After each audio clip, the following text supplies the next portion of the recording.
Welcome to African Catholic Voices, a podcast service of the Pan-African Catholic Theology and Pastoral Network.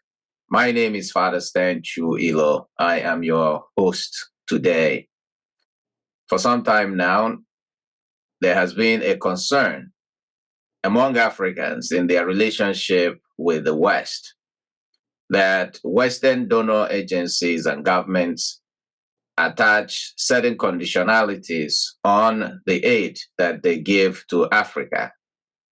And this has come to a head, especially in Uganda, a country that is considered one of the very successful African countries in maintaining traditional African values, but also a country with its own challenges and working its way through these challenges to a better future. But because of Uganda's stand on same-sex relationship, marriages, and other issues around it, as we heard in the introductory video, Uganda has received lots of flags from Western agencies and governments, culminating in the suspension of Uganda from the African Growth and Opportunity Act by President Biden and World Bank's threat to remove Uganda from effectively participating in World Bank's funding and other development initiatives. So with me today to discuss this topic are Rose Egolet and Fr Ruffino Ezama. Fr Ruffino and Rose, welcome to African Catholic Voices. Thank you. Thank you, Father Stan. And both are from are citizens of Uganda. And as is our tradition here, we'd like to ask you, my dear guests, to introduce yourself. We'll begin with ladies first. Rose Egolet, could you introduce yourself to our listeners? My name's Rose Egolet. I'm originally from Uganda, born and raised in Uganda, and left Uganda in my early 20s and moved to, because of the conflicts in northeast and Uganda, actually left the country and somehow found myself living in Canada, where I have worked as an educator, a high school teacher, but I've also started an NGO here in Canada that has worked with mainly women, rural women, in some of the eastern districts of Uganda. And so, and also currently, I've been working in Tanzania as a volunteer with, again, KWIECO, women organization, dealing with issues of gender-based violence and mental health. And also I'm going back in a couple of weeks to look at resource mobilization. It touches issues of resources and access of resources to support some of the causes within our African countries, in this case, Tanzania and also maybe Uganda.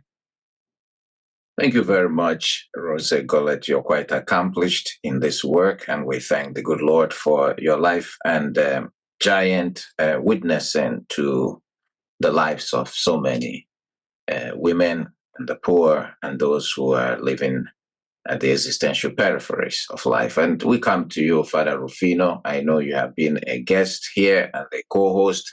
You do not need an introduction, but still, some new listeners might want to know, who is Fr Ruffino Ezama?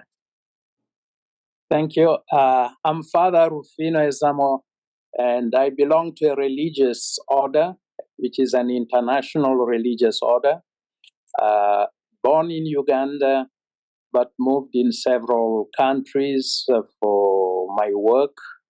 And I did study in Europe, in Rome, that's Italy, And then I worked in West Africa, in the Republic of Benin for 6 years, went back to Uganda, worked for 7 years, and now I am in United States for the last 14 years. So this year I marked my 29 years of ordination. And since almost 4 years, thank you, I happen to be the leadership team coordinator, the one they call the Provincial Superior for the North American province, which is US and Canada. So I'm happy to be here. Thank you very much, Father Ruffino. We thank the Lord for your work and the great impact that you are making throughout the world. And we go straight into the topic of the day because it's very concerning, and it's also something that I think both of you as leaders in the field can help our people to understand what is going on. On 8th August 2023, the World Bank issued a statement announcing that it had effectively suspended all new public financing to Uganda over concerns with the country's anti-homosexuality law, which the World Bank claims, and I quote, fundamentally contradicts the World Bank Group's values. And on October 29th, President Biden of the United States of America said in that statement that Uganda will be removed from the African Growth and Opportunity Act because, according to Biden, because of, quoting, gross violations of internationally recognized human rights. So, Ruffino, do you think the World Bank is justified in taking this stand that your country is grossly abusing and violating international human rights? My immediate answer is no.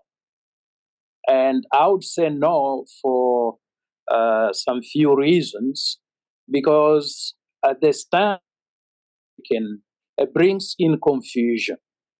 Because here what happens is there is that confusion where at one side, the World Bank is supposed to help facilitate trade and development of projects. And now they also now attach something of the human rights.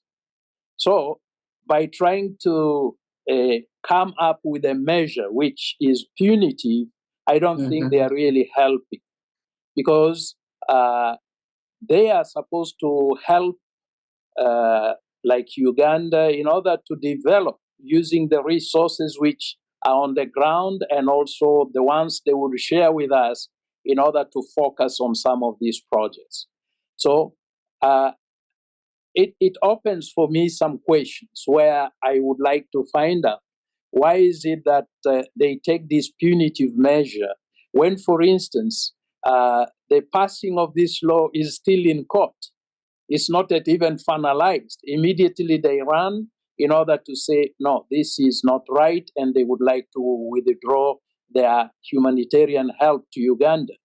And if it's the issue of, let's say, the human rights abuse, is Uganda the only country that is abusing human rights? Because among the trading partners of United States, you find that there are others who even have death penalty for homosexuality and the rest. Countries like Saudi Arabia, Qatar, maybe United Arab Emirates. Why is it that this measure is only towards like Uganda? So that shows for me that the reason they are using to withdraw the aid is not equal. So there is some double standard which I'm seeing there. So as it opens, yeah. Thank you very much, Ruffino. I know that you will have more opportunity to weigh in further and expatiate on some of these fine points that you're making, that you see that this is a discriminatory policy from the World Bank because they have not applied this to other countries. And it seems this is a coordinated attack meant to punish your country, Rose, because 2 months after the World Bank's very harsh measure, President Biden comes out with this other policy. Do you think that President Biden and the U.S. government that they are right in making such a move? I think that Father Ruffino has put it so well that two wrongs don't make a right, and especially when you look at the policies that looking at the U.S. And if we just to touch on what Father Ruffino has already said, that when you look at the purpose, the goal that the World Bank was put in place, it was actually to restore and sustain and promote global integration, and especially addressing and supporting the needs of the low income. Now, we are looking at poverty reduction. And then alongside that, now their focus is on, and I really have to look at and understand that you're looking at truths, that there are competing truths that are all valid. Like poverty reduction is very valid. The rights of the LGBTQ is very valid. However, looking at the World Bank, their goals should look at promoting and supporting the economies for people like for what I do. I work with local communities. Some of these local communities are just busy trying to put food on the table. They are trying to look for, access to health, access to education for their kids. And most of them don't even know what the government or the people in leadership or the policymakers, what they are stating and how it's going to affect them. They are just working hard to put food on the table. So it really defeats the purpose and the goals for the World Bank. And like Father Ruffino says, this is they are really practicing double standards. And very quickly I can even say something like in the U.S. when you look at racism, most of the racism is institutional, is systemic. Do they defund institutions that have systematically practiced this? No. And so we have to look at it critically. So there's a different agenda here. And also, it's really for us as Africans, let me speak specifically for Ugandans, to look at some of our responsibility in supporting the people to understand and the interpretations of the LGBTQ community in the world, but also to start understanding what it is, even in the country, before the elephants start fighting. Because the grass has no understanding of what is really happening, but they are going to feel the impact of the fighting, and it defeats the purpose. Thank you very much. Thank you very much, Rose. And just taking up what Rose has said, Father Ruffino, Rose talks about the rights of the poor and the rights of the LGBTQ persons, that both are valid. But that's not what President Museveni is saying. President Museveni is saying that Uganda and Ugandan peoples, like the rest of most of Africa, believe in a certain kind of morality, the way they understand family values, and that because he and the rest of his country members, citizens, all of whom about 98% solidly behind this new law that is being tweaked to make it very inclusive without criminalizing people for who they are. They're looking at actions, activities, marriages, all those kind of things that you find in the law. So the president is saying that African morality on sexuality, gender, and family must be maintained in Uganda. But the question is, can your country fight this fight? Can they survive without these foreign aid? And can they hold the anchor of African morality in your own thinking, Fr Ruffino? Yeah, I think, first of all, where President Museveni comes from, he is looking at the cultural values. You know, a culture is like a human being, if we look at it, made of body and soul.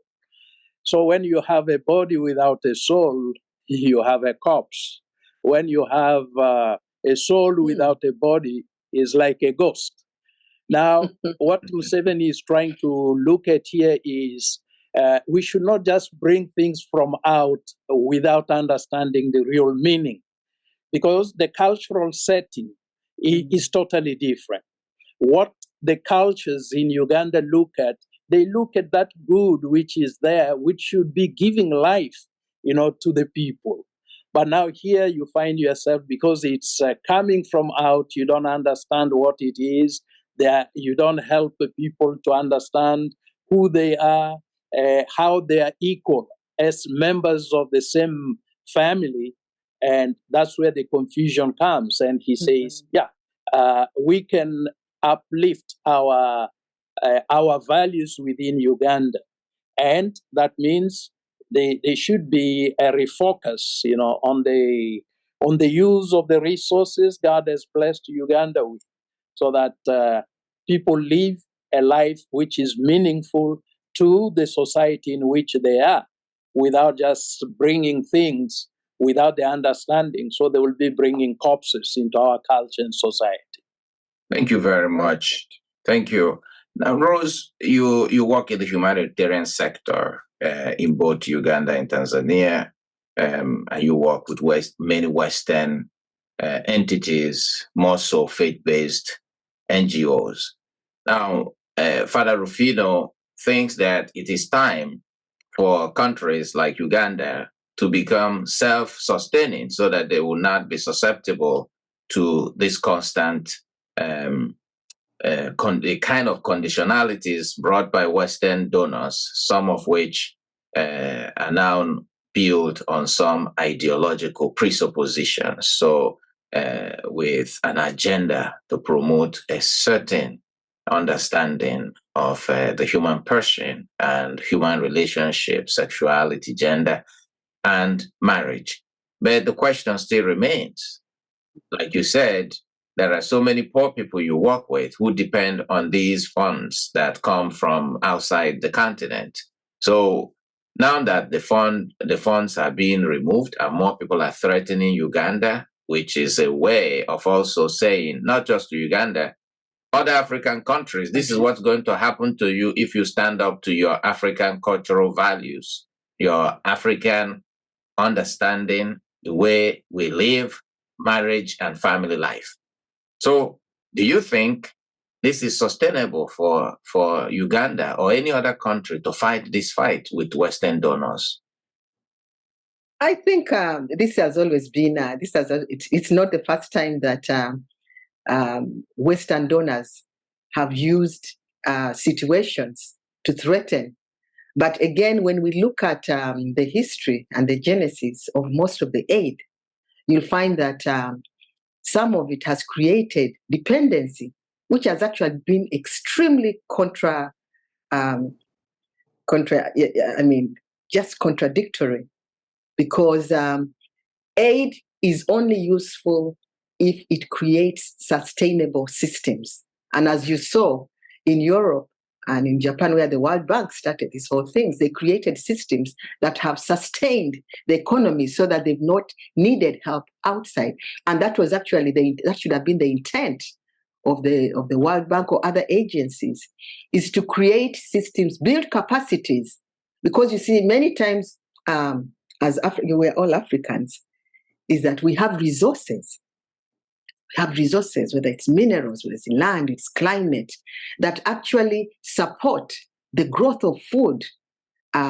Now, our weakness comes in the principle to look at good to do things for the common good. There's a lot of corruption and selfishness that underpins politics, power, and resources. And no amount of aid can change that. You can pour as much aid as you want, and as is already happening. And if systems and structures are not in place and there is no will by the political people, the ordinary people, to look at collective good, aid it will not help. So I still believe that until Africans can start redefining and putting in place systems and also valuing being my keeper, being your brother's keeper. Actually, that's what we teach. Do unto others as you want them, things to be done unto you. Until it's actualized and put in practice. The question again is, no, it won't make a difference. It's made some difference, but it's not significant. If it is not sustainable, it is just a matter of time and the whole thing crumbles.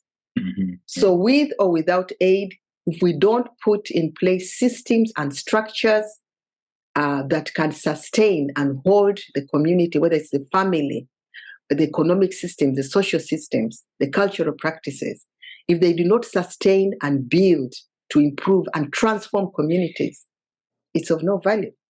Thank you. That's very compelling. Father Stan, I would like to add one thing to what Rose said.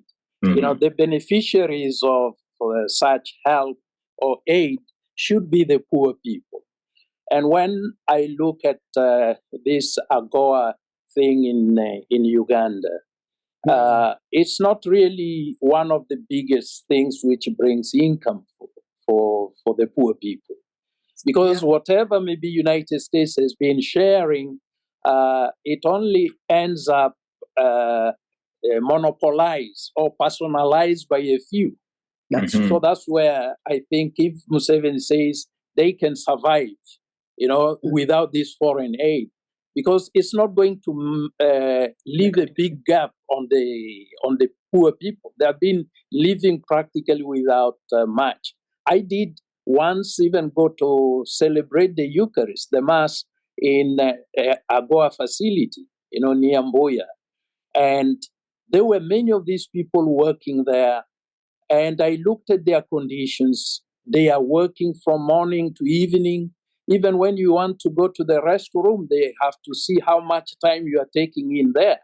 So can we really pinpoint and say, these are the people or these are the projects in Uganda which have benefited from the AGOA? It's not really there. So that's where we need to refocus. And as Rose says, we need to redefine some of these things. Can I just maybe point out something? And we will take a break and then we'll come back to the conversation. Thank you, brothers and sisters. You're listening to African Catholic Voices, a podcast service of the Pan-African Catholic Theology and Pastoral Network. And today, my conversation partners are Fr Ruffino Ezama and Rose Egolet. And we've been talking about this threat to cut off foreign aid to Uganda by the World Bank and by the United States of America over Uganda's Anti-Homosexuality Act that is still in process of being finalized as a law. And like all laws, every country makes these laws as a part of the conversation internal to the country about how to promote, preserve, and protect the common good of society. And we've been talking, our guests have been talking about the need to not use aid to the poor, support for building up systems and structures as a cudgel or a trap or as a bargaining chip. Rather, that we must set priorities right and not build foreign aid or any kind of relationship on dominant ideologies, because sometimes, indeed, for so many people in Africa, that this aid, the aid regime or the religion of aid that we have been at whose altar Africa has been worshiping, has not really done Africa much good. And Rose, you wanted to chip in some point, but I want you to talk more about whether, in addition to what you want to say, whether it's time for Africa and the churches to say goodbye to aid from the West and break this dependency cycle. Mm-hmm. Yeah, I think what I wanted to say is that there are certain projects, especially the infrastructure projects, which have been put in place by the World Bank, that in the recent years, I don't know, Father, if you've been to Uganda, if you've gone to Western Uganda and Eastern Uganda, the roads, the work that has been done, and I hear these are World Bank projects, those types of projects that should have been in place years ago, should have already set the stage for the countries to take off. You know, when they put like electricity, access to water, major projects, which when we look at countries like Canada, our tax base puts those things in place, even in small municipalities. You can see the roads, you can see access to water, you can see the education. So they don't have to wait for the World Bank to do those things. And now we even have other economies like China will come in with aid. They'll come in with aid, but they too will have their own, and you see, it sets a precedent that, you give with one hand, and then you take not only with one hand, but take back with both hands. And so, you're left in the same dilemma where the poor, at the end of the day, are the ones who pay the price. Yeah, Rose, it's very important what you're saying. But the question, indeed, I'd like you to weigh in here, Ruffino, is why should your country, Uganda, depend on these foreign donors? Why should countries like my home country, Nigeria, depend on these foreign donors? Yeah. Why is Africa, I call it the religion of aid. It seems like it is now a way of life, not only a culture, but it's also a worship. You have to follow the rules like you follow the 10 commandments of the donors. So do you think that it is time, Ruffino, for Africa, a country like Uganda, that is the food basket of Africa, so rich in resources, and with oil now that has been discovered, with so many, I've been to Uganda 7 times. It's like my second home. Do you think it is time your country, Ruffino, should say goodbye, like President Museveni is saying? Or is the president just bluffing like some Westerners say, oh, well, he will soon come cap in hand begging when we squeeze the economy further? Yeah, I think it is time we stopped doing that, because it doesn't really show the capacity we have. There is a saying from the Republic of Benin where I had worked. They say, if you want God to help you put a pot of water on your head, first of all, you must bring it on your knee. So from the knee to the head is easier. So sometimes we just now give up and think that let it be God to do everything, let it be the others to do. So we develop then a mentality of being just lazy, and we don't challenge. The resources in Africa are great. I would like to take a leaf of example from Ethiopia. Many Christian churches